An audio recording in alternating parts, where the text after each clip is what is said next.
like to welcome you to Wellness in Today's World with Debra Kawahara. It's a space where we talk about psychology, wellness, and everything in between.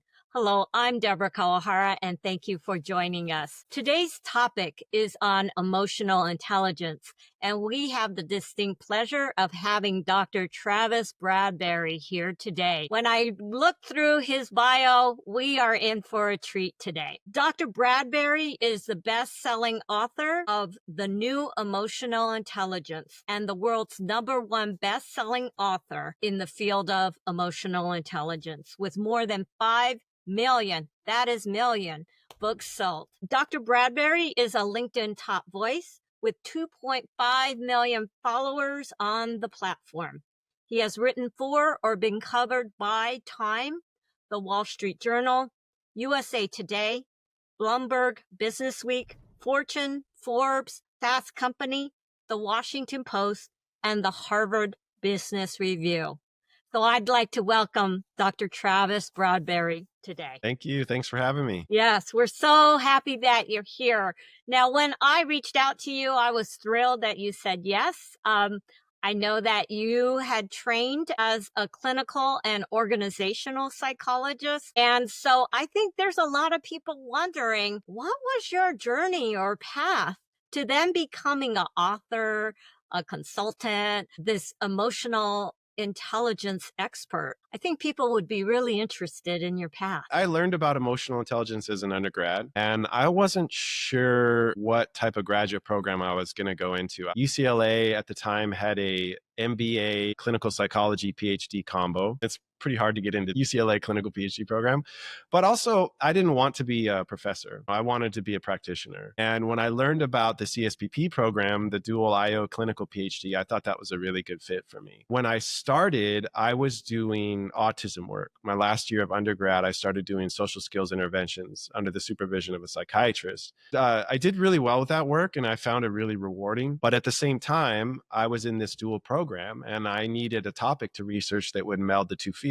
And for me, it was a no-brainer that emotional intelligence melds the two worlds of clinical and industrial psychology better than any other. So I started doing all my class projects, eventually in my dissertation on EQ, and my colleagues in the hallways at school were calling me the EQ guy, and it just kind of led to this progression. The interesting thing is I actually went into business with one of my professors, Jean Greaves, who's also a CSPP alum. She taught my entry to the workplace course, and she gave us a lot of really practical knowledge of what it's really like to be an industrial psychologist in the consulting world. I needed an internship, and I convinced her to give me one. She wasn't taking on interns, so somehow I twisted her arm. And she gave me a lot of opportunity. And this is the thing about CSPP that I think is really sort of underrated, is that there's some really excellent opportunity working with the right practitioner in the field. Because contrary to what some others in the field were telling me how seasoned I needed to be a consultant, she saw the work I was doing with kids with autism. I was operating as a consultant. I was going into their school and I was building programs on behalf of this psychiatrist who, was like, I don't know, $600 an hour at the time, and people didn't want to pay him to do that. So I was a more affordable solution. And she said, you have the skill set to be a consultant. So I'm going to allow you to apply this. I'm going to allow you to work with me on projects. And about a year later, I was right there with her. Obviously, she was much more experienced and skilled than I was, but she was letting me do peer level work. This was about probably between my 3rd and 4th year in the program. And by the time my 5th year rolled around, we were going into business together. And the idea there was, yes, emotional intelligence was a focus, but we were working on a suite of products, a lot of them assessments. As consultants, we used a lot of other people's assessments, right? And they were earning this sort of passive income off our sweat. And we said, wouldn't it be cool to have our own assessments, right? And develop our own. And that's what we did. And that was the business we started. Because the consulting work was no longer going to be the big component of the business, it was going to be the products. We went into business together 50-50. My 5th year in the program was a very tough year because I was still doing coursework. I was doing my final clinical internship. I was doing my dissertation. My dissertation was done when I graduated, except for a revision after I defended, and we were launching the business. So it was crazy. It was a very difficult year, but I really wanted to get out there. I did undergrad in 3 years. I wanted to get out into the PhD program. I really lamented, and I still do, that we don't have more of a apprenticeship type model. right? That you go and you get this graduate degree that can be at times fairly esoteric and not necessarily really hands-on and applied. So I kind of built that for myself, right? By working with my professor, by getting out in the field. And I was just so motivated by that that I was willing to suffer. I suffered hard year 5 to pull all that stuff off, but that was my journey. I finished my degree with a business that was starting up. We had customers for our assessment. We were selling to people in the San Diego community through our network. Google AdWords was a brand new program. We had no money, but at 11 cents a click, when someone's searching for an emotional intelligence test, you can convert them, and sell a $30 assessment. The ROI is pretty good. That was a path. We were slowly building and bootstrapping this business when I finished my degree. Wow. So you were doing this as you were going through graduate school and building these products. I'll tell you a funny story that's in my new book. I mentioned it briefly. It's not a full-blown story. I only got a marginal pass in one course at CSPP. It was a course on consulting. I'm obviously not going to name names, but it was taught by a local consultant who was adamant that we could not be consultants until we're at least 5 years out of the PhD program. That was the message that was being delivered. And I'm sitting there working on my consulting work, for my business while this message is being delivered, and I got caught. That's why I got a marginal. It was sort of a punishment, even though my grades were good. Sometimes the entrepreneurial journey can be kind of an edgy, non-traditional journey. I don't regret those experiences, even though they were a little painful at the time. Yeah, it absolutely kind of sounds like, out of the box, thinking out of the box and not kind of adhering to what the regular path for a student is. You were already starting your career while you were in graduate school. Do you think you had that entrepreneurial spirit in you already? Do you think that is part of the EQ that you have learned and spent 2 decades continuing your journey with it? It was a force within me that I could not fight, and I had it at a very early age. In the 3rd grade, I had this racket where I was selling all my old Hot Wheel cars at school. It's kind of like a cornered market. Everybody's got lunch money and nobody's got toys. So you could sell Yes. these old crappy toys for good money. Middle school, the racket was another kid. His neighbor had a pallet of gum called Fresh Lamb gum. It was from the Middle East. I don't even know what country, maybe Lebanon. You couldn't get it elsewhere. And so he would sell it to us by the box, and then we would go and sell it in class. So this kind of entrepreneurial bent I've always had from a very young age, and it's been a drive of mine. It's very satisfying. The interesting thing is I sold my business. Gene and I sold the business in 2019. It did well, like it's the kind of money you can retire on. And I just figured I was going to ride off into the sunset. And it's like that itch just doesn't go away. So I'm doing it again. I mean, I'm putting out a new book. I'm into business with a friend that's building an EQ business. It's like I can't shake it. But I will say, for those, especially students that are maybe semi-entrepreneurial, maybe it's not like they can't fight it, but they're interested in it. I graduated in 2003, so I'm 20 years out of the program now, and I've seen my colleagues who maybe weren't fully entrepreneurial like I was when we were in our 20s take that route and be quite successful at it. Is more of kind of a learned approach. So if someone did want to do that, what would you suggest to them or recommend to them? If they have that semi entrepreneurial itch. Yeah, I think it's about being exposed to the right people. That definitely plays a role. For me, I've learned a lot of different people along the way. I got into book writing because of another CSPP alumni who was in Gene's cohort, and his name's Mark Munchnick. This is like right after we launched our business, a year later, in 2004. We meet with a lot of people, have coffee with people in the community, and he's like, I'm writing a book with Ken Blanchard, who's a really well-known author. He sold millions of books. I need help doing an assessment. So we ended up developing the assessment for the book. And I learned from him along the way. It's like, look, if you want to build this kind of consulting business, and then you really want to be a thought leader, right? Because then people want your stuff.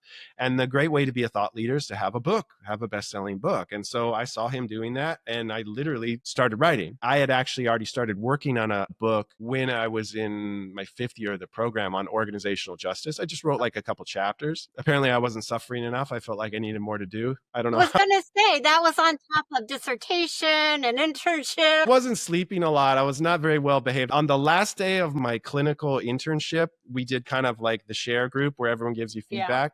I got some very negative feedback on my patients and stuff like that because I was spread way too thin. I was justified. I accepted it humbly. But anyway, people like that, when you bump into them, you can learn a lot from them. And so those interactions with Mark were the spark for something that really drove my career. So I guess my advice would be to seek exposure. I had lunch with a lot of different people, a Mm. lot of different people who were out in the field, who were consultants, or maybe they developed assessments or just something to try to learn from them.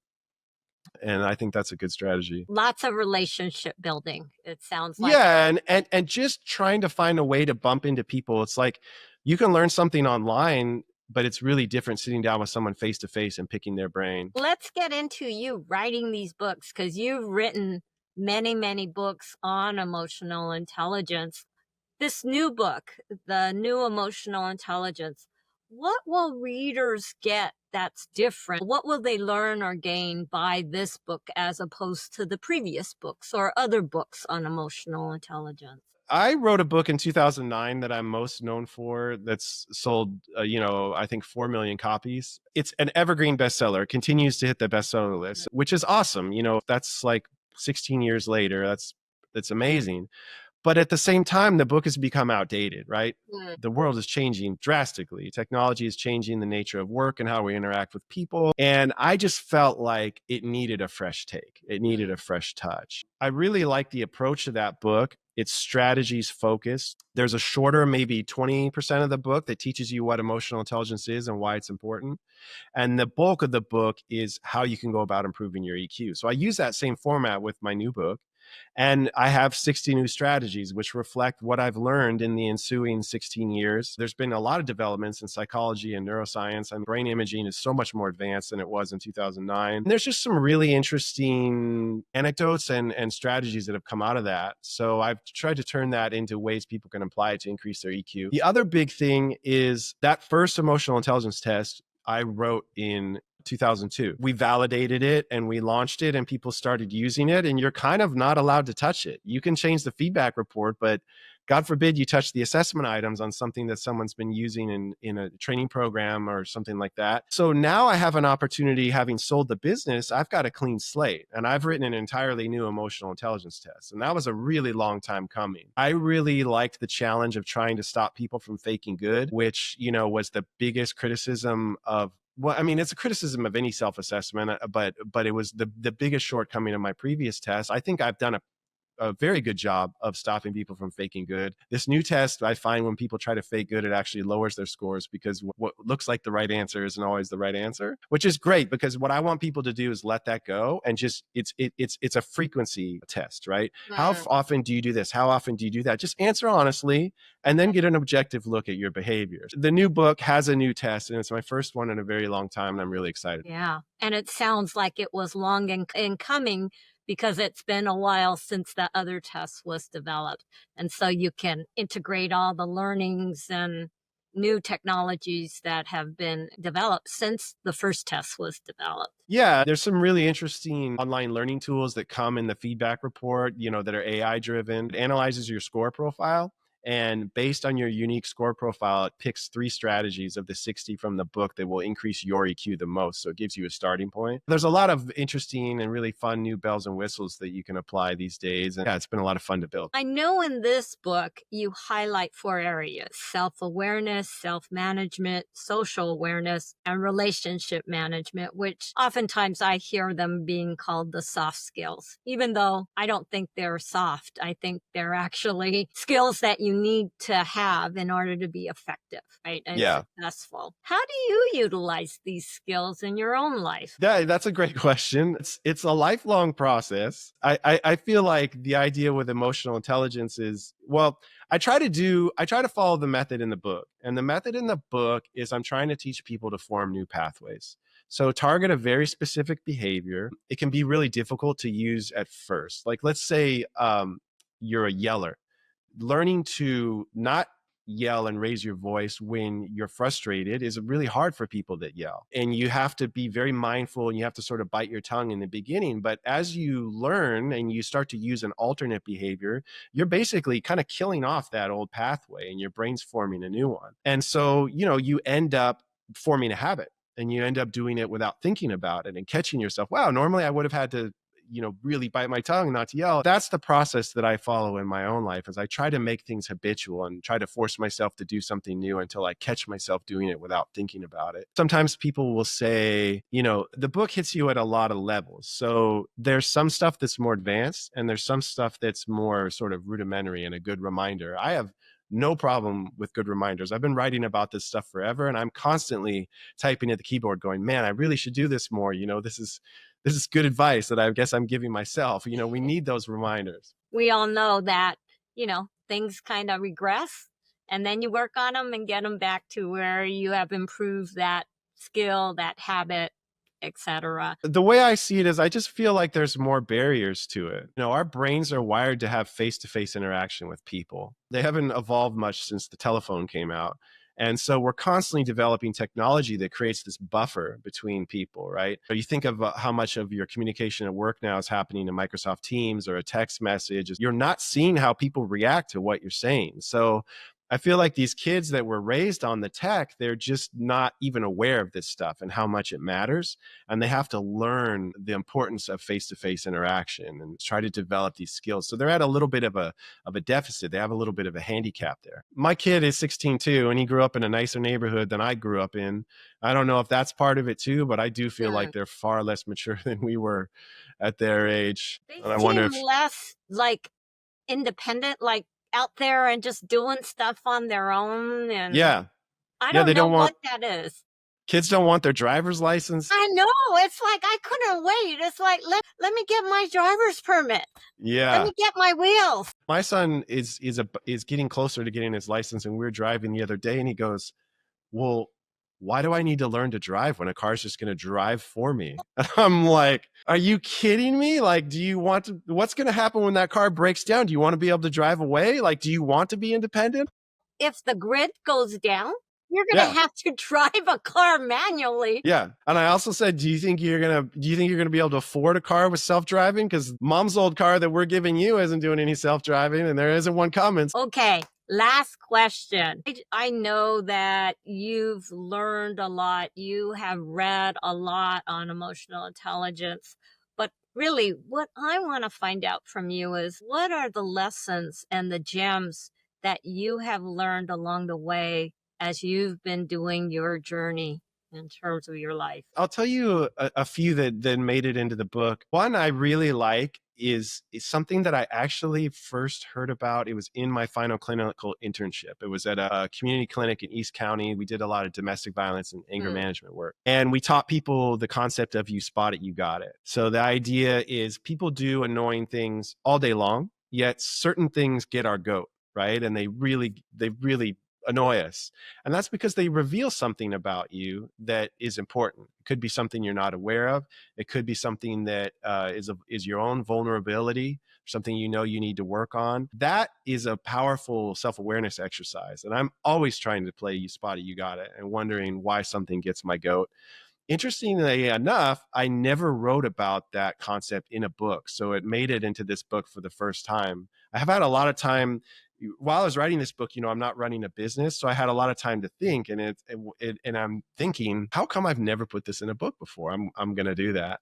So that's a big one for me. Another one is being willing to lose the battle to win the war. A lot of times we want to dig our heels in and prove that we're right and sort of fight this fight in the moment, but it erodes the overall quality of the relationship. So I'm always looking for opportunities to do that. And another thing, and this is something that's addressed in the book, is learning to trust your intuition about other people. So what your feeling tells you about what's going on with someone else. There's a study I share in the book. It was conducted at the University of the Netherlands. And what they did is they took people that their eyes worked perfectly, their optic nerves worked perfectly. They were blind because they had lesions in their visual cortex. And what they did is they put these people in front of computer monitors and they flashed images of people demonstrating strong emotions. And when you do that with someone with sight, you can't help but mimic the emotional state of what's on the screen because of mirror neurons in your brain.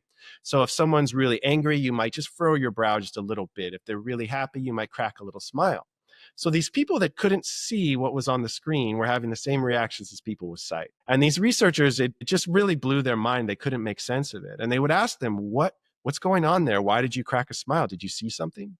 no, dude, I'm blind. I didn't see anything. It was just a hunch. I don't know. I just felt the urge to do it. So they did further analysis of the MRIs on these folks. And what they found is basically a pathway that people weren't previously aware of. And that is the optic nerve was actually sending signals to their limbic system on the way to the visual cortex.